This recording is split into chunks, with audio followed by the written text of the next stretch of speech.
Face to face with the worst kind of criminal, interrogators have their work cut out for them. He has indicated to us that he takes special pleasure in the fact that people who know him don't really know his secret life. Let's be honest, nobody really thought I was a good guy before that, so. He doesn't seem upset, he doesn't seem anxious, he doesn't seem angry. He seems to have a knowledge of how society works to detect criminals. There's going to be lonely. There's probably going to be a lot of vigilantes guarding the door around. I think when we look at serial killers, we're looking at people who have very disturbed relationships with other human beings. And one way to look at the serial killer is this is the only way that he can have a successful relationship. There's no way. Just like Mom, Cody, and Dad loved you. Nobody loved you anymore or any less. I'm telling you right now, I do not think you're a murderer. I don't think that you're a bad person, and something got out of control, and we need to know where she's at. All I want from you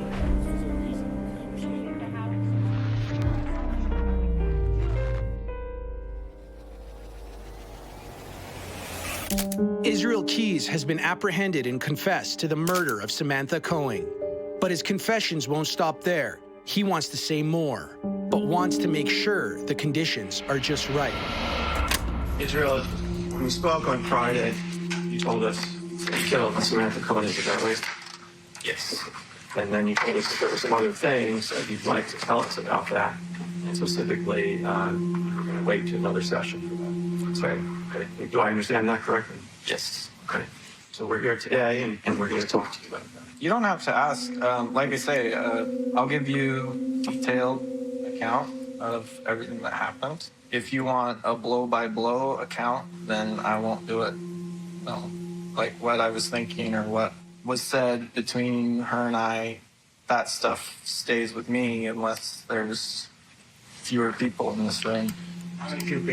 At least your attorney has to stay. Let's just start with the abridged version, and then we can go. Well, Israel, you want to answer that question? What are you talking about? Well, before I go into anything, one thing I'm concerned about is some of the details, regardless of which version I tell you, are going to be very graphic, and I don't want to hear about them being in the media. I assume the jury talked to you about that. I don't imagine that you are going to want them on the media either. At least I can't imagine why. You know, I'm assuming that this video is just for your own review. And you got to talk to me about that because I'm the lawyer on the case. So go ahead. Well, those are my concerns. I mean, I'm not trying to salvage my own reputation at this point. I'm trying to spare my family and people who know me the depth of, I guess you could say, the double life I have. Obviously, like I say, they're going to know the bottom line. All the other details, you know, if you expect me to say anything at any point in the future about anything else, whether it's this or anything, then that's going to hinge directly on what I perceive that you're portraying to me. We're entering into an interrogation of a serial killer. At this point, they know that he's murdered more than one person. We're just starting to see how they're looking at approaching this. The first thing is getting him to cooperate and to talk.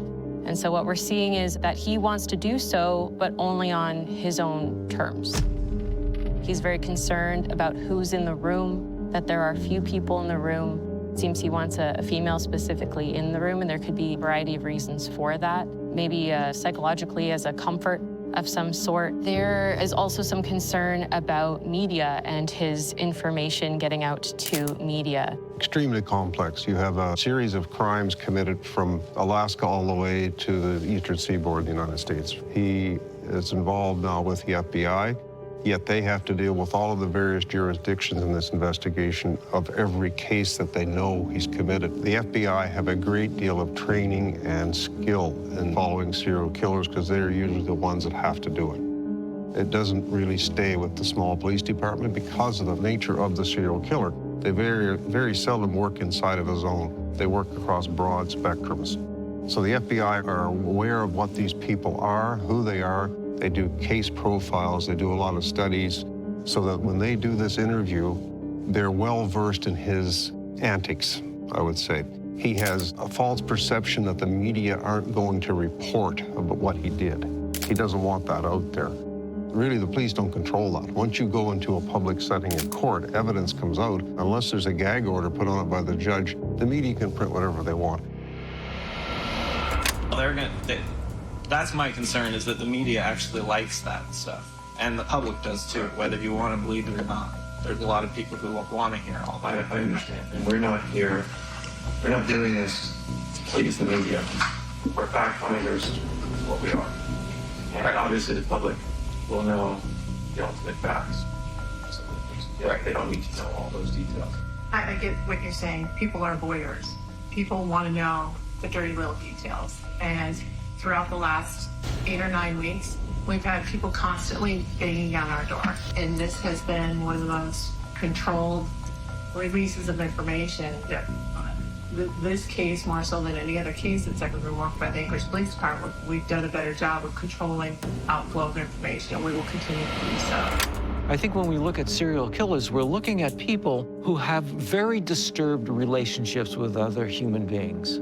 And one way to look at the serial killer is this is the only way that he can have a successful relationship with someone whom he has captivated, perhaps tortured, maybe had sex with, and ultimately murdered. This is his idea of a good relationship because others have never worked for him. So it should be interesting to see what happens. I would suggest that maybe the reason that he would like the woman in the room is because his victims are mostly women, and he would like to victimize her in the same way as he's victimized others. What we asked you last time was what happened to Samantha once you're going back to your house. All right, so I left off, went to the ATM, and after I had checked the card and made sure it was the right PIN number,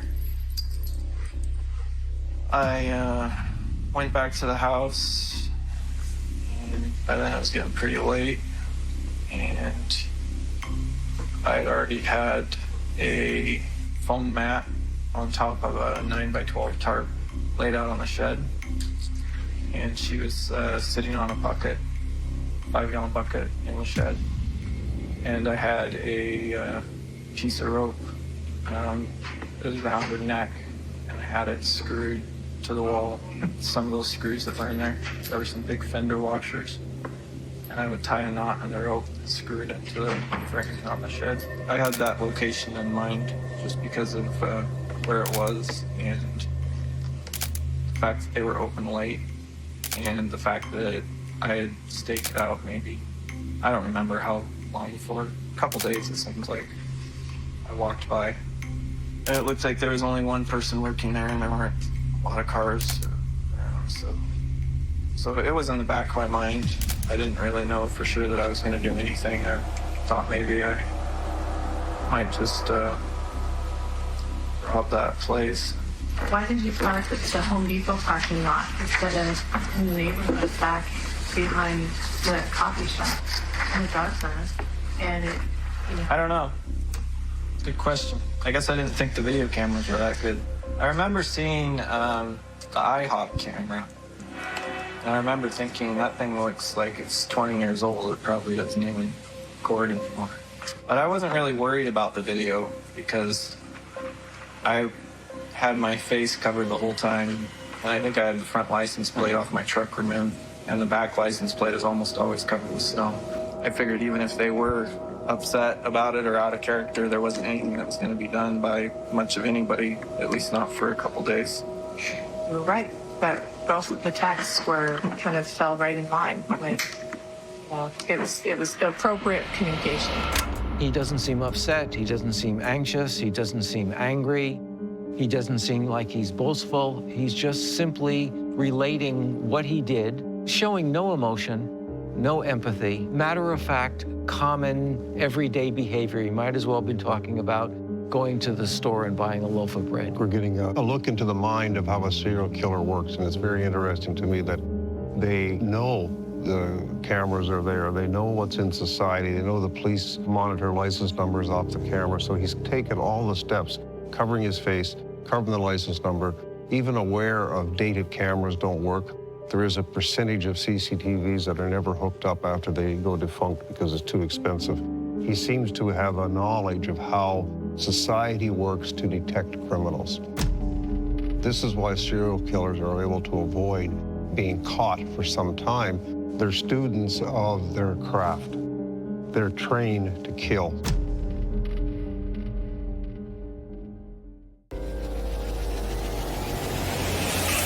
Investigators know that they have a demented person on their hands. However, what Israel Keys discloses about his murder of Samantha Koenig during his interrogation is bone-chilling. And had her lay down on the floor on the mat. Took 2 more pieces of rope and put them through the cable ties. On her hands, so her hands. Yeah, 2 separate pieces of rope on her hands. And then I tied knots in the ends of the rope, and I screwed the rope down to the floor of the wall, so her arms were out. Did she ever struggle for you? Or did she just let you do that? She knew. She knew at that point. She was still cooperative.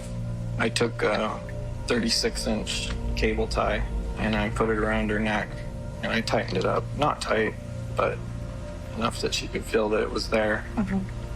Why did you put leather gloves on her neck? Probably. Because it's hard work to strangle somebody with a cable tie. What they're doing is putting together, with his cooperation, exactly how he handled her, how he killed her. The autopsy results will confirm or deny what he's saying. Cable tie would leave a very unique mark depending on its thickness. It would be difficult, impossible to remove unless you cut it. Once it's pulled, it doesn't go back. So he would have used leather gloves because obviously rubber gloves would hurt his hand or leave a mark if he pulled on the cable tie or rip. So he would use leather gloves to pull the cable tie, which would leave telltale marks. As he relates it, there's no joy, there's no excitement, there's no anger, there's no emotion. Flat, almost like the dead eyes of a shark. Like I say, it's not so much about money, or it's about a lot of things, but they're all, it's all stuff internal in the way I think. I would do something and then I would go back like business as usual, go out with friends, go out to bars, talk to them, see people, and it was all like a mind game to me. That was all I needed. That was my adrenaline. That's where I got my kicks, I guess, was being able to live 2 different lives and have no one have a clue. It became even more so when I rarely would talk about stuff, and I rarely would drink very much when I was hanging out with friends because I'd be afraid I'd start talking about stuff. So, but that's always how I got my kicks, I guess, was just being able to look at people while they were talking to me and thinking that, for all the years they've known me, they actually don't know me at all, really. And that's why I could go a relatively long time before feeling like I had to, or getting bored, I guess, and doing something. How long was that generally? I'm not gonna say anything. I tried. Oh, that was down south. I was out looking at churches and houses. Was that before?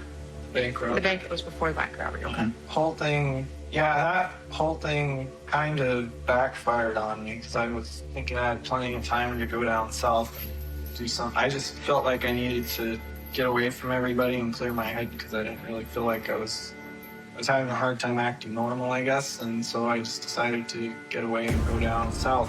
Can I go back to the couriers for a second? Yeah. I was driving around. Well, first of all, I was fishing. So I was fishing and driving around, and I had got a Vermont fishing license. That was kind of my alibi for being there, I guess, and plus I just wanted to check out the area. So I was doing a lot of driving around, and I was looking for churches, houses, and I was also in that area because I wanted to dig up those guns that I had buried there. They'd been there for a few years, and I wanted to check on them, make sure they were full of water. And so I think the way it worked is I went fishing for a day, then I went down and found the guns, brought them back up to the motel room, and worked on them for a while, getting everything working again. What I find interesting is that human beings by and large, are social animals. We want to be understood by the people around us. We want to be able to connect with them. We want to be able to share with them. He doesn't want any of this. He wants to maintain his autonomy. He wants to feel that he is putting one over on the people around him. He's got a dirty little secret that he gets a lot of enjoyment about. The fact that the people who know him don't really know him because he lives a secret second life that violates all the values and ethics of the rest of society. So this is an individual who has been hurt in the past by people. People to him are the prey or the enemy.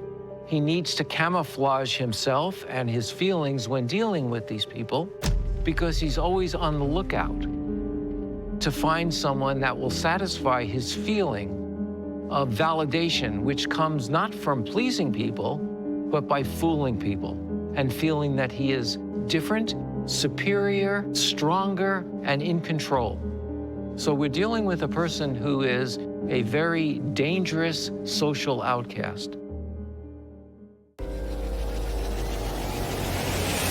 A review of Israel Keyes' records points out some recurring themes that appear in many persons who become serial killers: animal cruelty, arson, and antisocial behavior among them. But Keyes brings up an interesting facet of his childhood. I think it's fair to say that's probably how, or at least that played a major part in how I ended up thinking and ended up being the person I am. Religion had a lot to do with it, the way I was raised. But I've known since I was 14 that there were things that that I thought were normal and that were okay that nobody else seems to think were normal and okay. Yeah. So so that's when I just started being a loner, I guess. I got in trouble a few times around that age. People found out about some of the stuff I did, like my parents. Parents of other kids who would hang out with me, they would find out about some of the stuff I did, and that's when I just started doing stuff by myself. Basically, law enforcement will look at someone's past and what they have been raised like, what church they belong to. He was at the FLDS, which has a history of not good behavior in dealing with families, with structure. They're polygamists. In fact, the leader's in jail for criminal activity and all the conduct he did with youth and young girls. So being involved in that church, I'm not saying they're all bad people, but there's things happen there which can create problems with the way a young person would view life, would view women, would view anyone. You're dealing with someone that's experienced social isolation, and isolation from how they grew up as well, from these fundamentalist beliefs, from extremism, someone that also has ties to white supremacist groups as well. There are all of these aspects that are coexisting in these very formative years. He talks about 14 being the first time that he really was confronted with how different he was to his peers. So this is someone who's had to lead a double life to survive. One of the very interesting things about serial killers, this person in particular, is their history, raised in a cult-like situation. So from the very beginning, from when he was born, he lived with a group of people that were, in effect, living a second life. The group, his reference group as a child, was a breakaway religious unit that is considered very cult-like. So from the very beginning, he's learned that the general society is not a welcoming place for him. It's something to be sneaky about, it's something to be deceptive about, and it's something to exploit while maintaining your own sort of slanted view of things. I've actually been looking for a while. Like when I was in Vermont, I was looking for a church to burn. That's what I really wanted to do. And then when I was in Texas, I was looking at a lot of churches too. Why is that? Oh, just it's like a personal thing. Not so much that I care, but you know, I had it in my mind that I was going to start using churches. You said that. Well, let me just say, you said it was a personal thing. I didn't understand that. I have a lot of issues with organized religion. It just has to do with my general... I mean, I'm sure it has something to do with the way I was raised, but for the most part, it's just my general outlook on life and humanity, I guess. My logic being that if I ever did get caught in the act, and it's a small enough town, if I have one of those sawed-off 22s, they're really accurate. They have, like 100 rounds in different magazines for them. I was never planning on being taken alive. Let's put it that way. So you thought about it, what would happen or what would you do if you got caught? Oh yeah, like I say, that bank in Texas, that was probably the most spur of the moment thing I had ever done. Did you plan on robbing a bank? I didn't plan on doing anything in Texas. If I had stuck with my plan when I left Alaska, the plan was to bury the guns somewhere, get rid of them. Not get rid of them, but, bury them somewhere so that wouldn't happen with me anymore. Originally, we just got back from vacation, and I was thinking the vacation would kind of mellow me out. I had all the stuff in my car. I was checking the Alaska news a lot, and I just got kind of amped up, I guess, and decided I wanted to go out and do something, preferably take someone. So did you take somebody?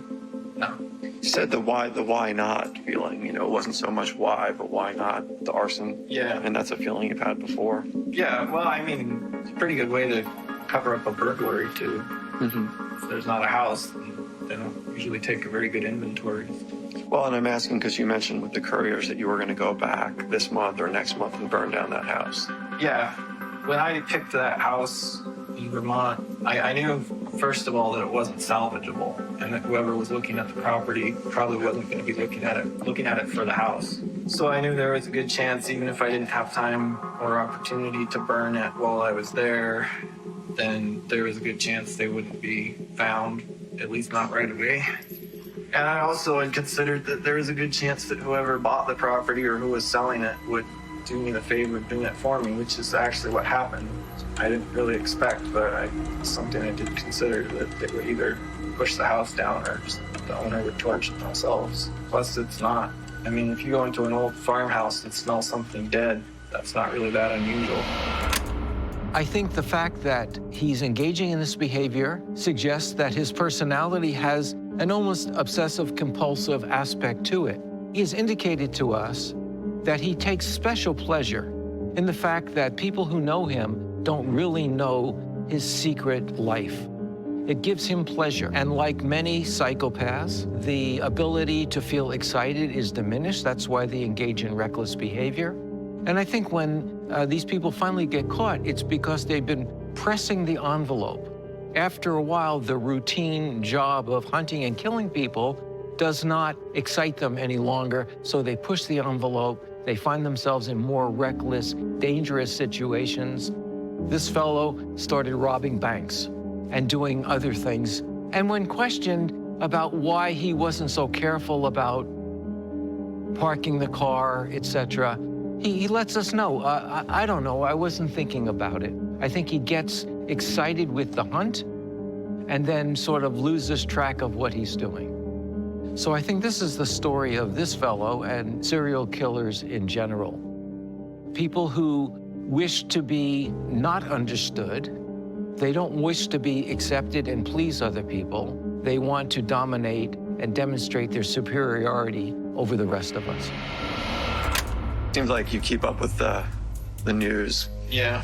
Are there particular issues that you follow? Well, yeah. International, national stuff? Like what? I take issue with a lot of things, I guess, about as far as U.S. foreign policy. That's probably what I've spent the most time. There was a phase I went through last spring where I was doing a lot of online conversations with other people on different websites, usually news websites, or comment on different stories, what's going on. And I've got into it pretty heated, or as heated as an internet discussion can get, arguments with religious people. Well, with the couriers, or that time frame, that's when I started thinking of that would be a way. I guess I was starting to want publicity, maybe, for some of the stuff I did. Maybe I kept telling myself that wasn't why I was doing that way, but I think that might have been part of it, because I started to get hooked on it a little bit as far as checking up on the news. And so when I first decided to do something in Vermont. That's why I was looking at churches, because I had plans that whoever I was going to take was either going to end up in the church and leave them there for whoever went to the church that weekend to find, or I was going to, burn the church with them in it. In order to care about what someone thinks of you or how you behave, you have to buy in to how they think about these things. And if you have absolutely no regard for how someone feels about you, then when they say something, you don't care. That's effectively what's happening here. He doesn't care because he's never been part of mainstream society. He's dealt with being seen as an outcast in a social group, if you will, in a religious group, and then even within that group being an outcast. So he doesn't necessarily care for these norms. He simply just needs to abide by them so that he can remain undetected. But that's as far as he cares about how people might view his actions. It's been a month since Israel Key's interview that we've been listening to, and his thirst for theatrics has not waned. When being brought into a courtroom on May 23rd, 2012, he attempts to escape custody, shocking those present, including the judge and prosecutors. Before we ask any questions, you must understand your rights. You have the right to remain silent. That stunt yesterday in the courtroom did not go over well. Well, with a lot of folks, not the least of which were the prosecutors. And that was the delay actually getting in here. Is we knew you had some legal questions, and so we reached out for him to say, hey, Israel says he's got some questions. Are you guys available to speak to him? And I couldn't even get one of them was in court, and the other one said, basically, what the fuck after yesterday. So they didn't think that was too funny. Why are they afraid I'd actually get away? That wouldn't be embarrassing for them, I guess. No, I don't think that they were looking at it from that perspective.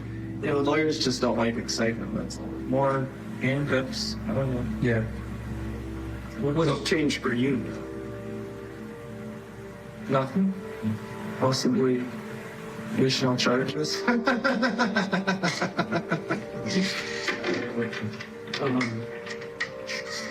Well, I don't understand why it surprises me that they would take that person involved. I really didn't have anything to do with that. Well, I didn't interpret it as though they took it personally. They're very concerned and very frustrated because I think in their mind, we had a business relationship set up here, and they worked very hard to kind of lay out their position and the things that they thought that they could actually do that would be in your interest based on the information you've provided. And so they felt like we had a business relationship, and they felt like the actions that you took yesterday really kind of threw that out the window. And I gotta be honest, kind of look that way from our perspective too. Oh, I disagree. I mean, honestly, and I know we can't go too far back into some of the original interviews that I had with them, but by their own words yesterday, their opening statement to the judge in court, I feel like they have not been honest with me about what my bottom line has been throughout all this, and that's what I wanted to talk to them about. So I'm not going to take it out on you guys, but I do have some serious issues right now. This is someone who's almost ambivalent about most things that have been happening, and every time he's laughed, even before when we had just a still image of him and we couldn't see how he was moving, I was taking notes of what was going on when he laughed. What's happened so far, from what I can tell, is it has to do with how he is perceived and how he perceives people, and that being incongruent. He finds that funny. And this is a person who probably has found that funny his whole life.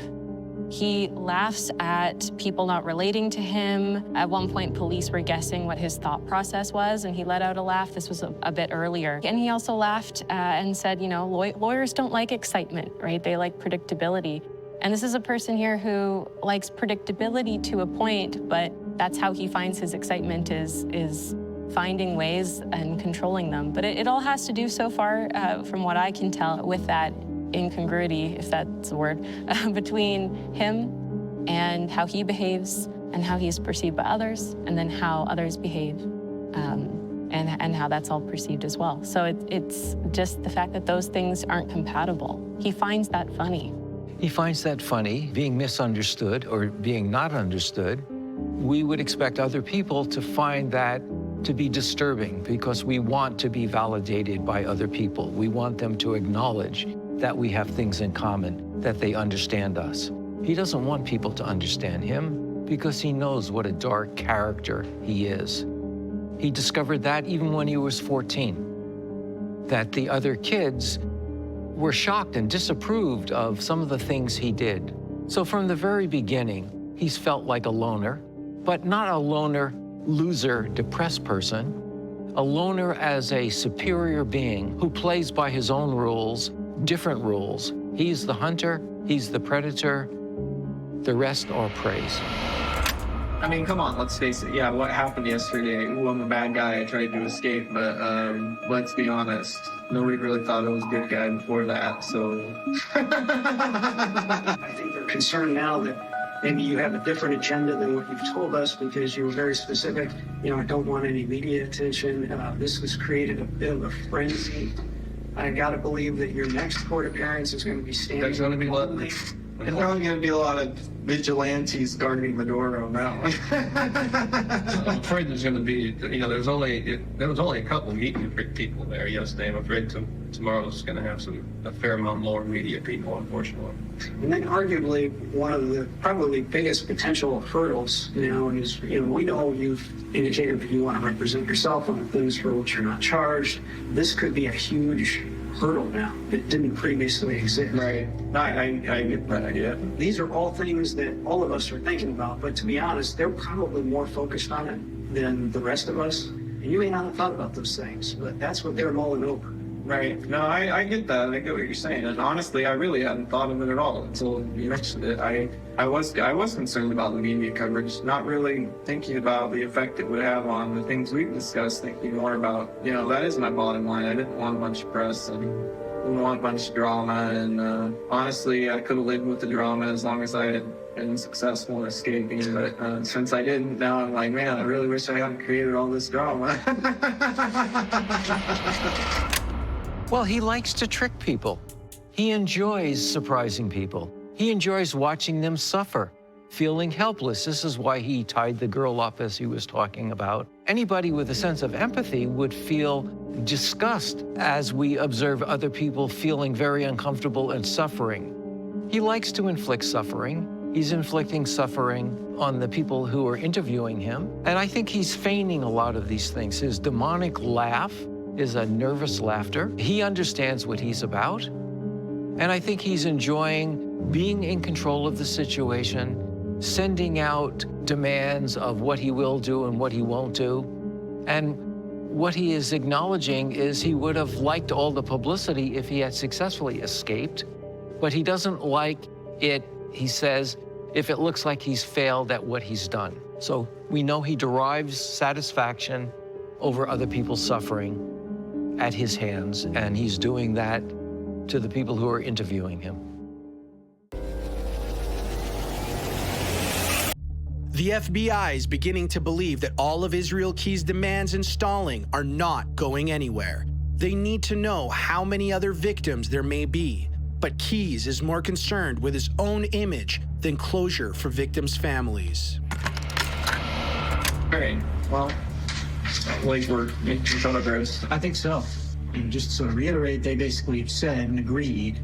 They know it's important to you to sort of avoid media attention, to you don't want law enforcement identifying you in connection with the courier matter, that they're prepared to do.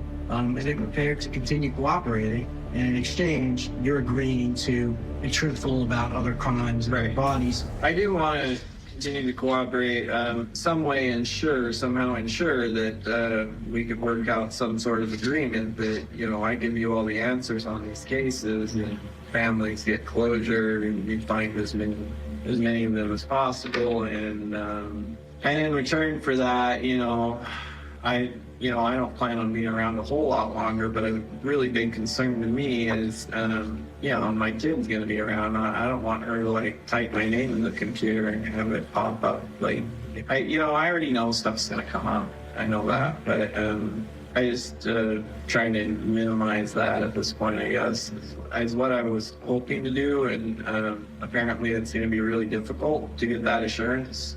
So I'm trying to, figure out a way we can still do that. To make assurances, that's great. I mean, you get some of the stuff on the table for now. It helps us deal with the problems for right now. But, down the road, that's what I'm concerned about. I'm not going to be around, which is fine. Doesn't change the fact that, just because I'm not connected with it right away, it could happen later. So I'm trying to, I guess, maybe cover myself that way as much as possible and still get you what you need. What I find particularly interesting about how this is being handled in the interrogation room at this point is that our serial killer here is saying that he is concerned about the media. He's concerned about his child and his child's future, right? That she might search his name and find some information. To not have thought about down the road, as he says, or the future for his child is very bizarre to me. But what's going on behind the scenes right now is they're trying to piece together any travel pattern they could with him traveling across the width and breadth of the entire continent. He would have had to travel through Canada if he left Alaska to go to the States. So they're canvassing every homicide that's unsolved, every potential kidnapping or missing person, and they're compiling this in a central room, a central location, waiting for him to give one little detail. New York City, I think, was mentioned. So right now they're going to be focused on New York City. They're going to have a team of investigators looking at everything in New York, which would be quite a lot of people. Look how important he is. All these people are there at his beck and call, apologizing, justifying why they weren't able to follow his impossible demands. I think he's taking a tremendous amount of pleasure. If he would have just said, I'm not telling you anything anymore, leave me alone, he wouldn't be getting any of this attention. So he's a tease. We need material, we need currency, we need something to advocate with. Even just a clue that doesn't give up anything, but at least gives everybody something to work with behind the scenes, nothing that we, have to kind of go and publicize to the world. But the clue about, one of the past murders, that's really not going to reveal anything. So you're not playing any cards. You already have, sure, you already have a lot of clues that I don't know about. Mm-hmm. You have that computer. So you wouldn't be giving anything away. But at least it's some sort of sign of progress. But when you say clue, are you talking about giving you names? No. Or what? Well, give us the name, but give us the name. Give us a name. State at a time frame. Hey, you already know some of the states. Sure. But give us something that we doesn't matter. Progress from where we were months ago. From your perspective, you're not giving us anything. Did you find any knives in New York or in the boat? Folding knives. They're about 6 inches long. I don't know. I think there might have been in the boat. You told us you thought there was knives on the boat, right? Well, it's a folding knife, so I don't know. If you took it apart, you might. Would there be blood on the knife? There might not be on it, but on the inside. There's something interesting going on that I want to point out. At this point, we have a new point of view. Now we can actually see people that are in the room. We don't know if this is everybody. The table's obviously bigger than the screen allows. He's almost in a position of authority or a position of power. He's directing this board meeting, right? He's in charge at this point. If you take away the handcuffs, what he's wearing, we don't know what they're talking about. You might think it's a boardroom meeting or maybe a job interview, probably just a regular meeting. This room is set up for confession not required. This is about getting information of the person, letting him feel like he's in control of the room, and he thinks he is, obviously. And they're grilling him. It's a job interview. That's exactly what it is. This was a case that became so much larger than they may have originally intended, and in doing so required hundreds of people, thousands of hours. I can't imagine the costs that went into this. And the irony, I guess you could call it, of that is that you have your serial killer likely getting off on the fact that this is all happening at that point. It raises a question of at what point do you say enough's enough and you stop? It's a really difficult question to ask because you're talking about doing some sort of cost-benefit analysis. You're looking at, is it worth it for victim closure? At the same time, you also have to consider that family and communities, these extended victims, if you will, of the victim of the homicide, they may not necessarily get closure from this because you are reopening a case. You're reopening a trauma that has been ongoing and will go on for the rest of their lives in some way. It was for the victim. I'll go back to that repeatedly. It was for the victim's family and the victim. You're not doing this to do a solve rate. You're not doing it to put a star on your lapel that you solved another murder. It's about families grieving, waiting, and yes, it will open up the wounds again. But you do have to pursue that closure. That's what this was all about. It was a spot where a deviant, twisted, evil son of a bitch, in my mind, used the police as much as he used the victims to get his ultimate thrills. I think that's an excellent point. What we're seeing is a sadistic, rogue human being who has never really bought into a feeling of connection with society and their rules. Starting off with a cult-like aspect of the Church of the Latter-day Saints, living a double life with his family, not conforming to social norms, feeling alienated and rejected by the people around him, feeling a sense of superiority, and knowing that he can't maintain healthy relationships. So his relationships are with his victims, and his victims now are the FBI. He's watching them suffer and squirm as he makes demands on them, and they make him feel important and powerful. And he will maintain this till the end, I believe.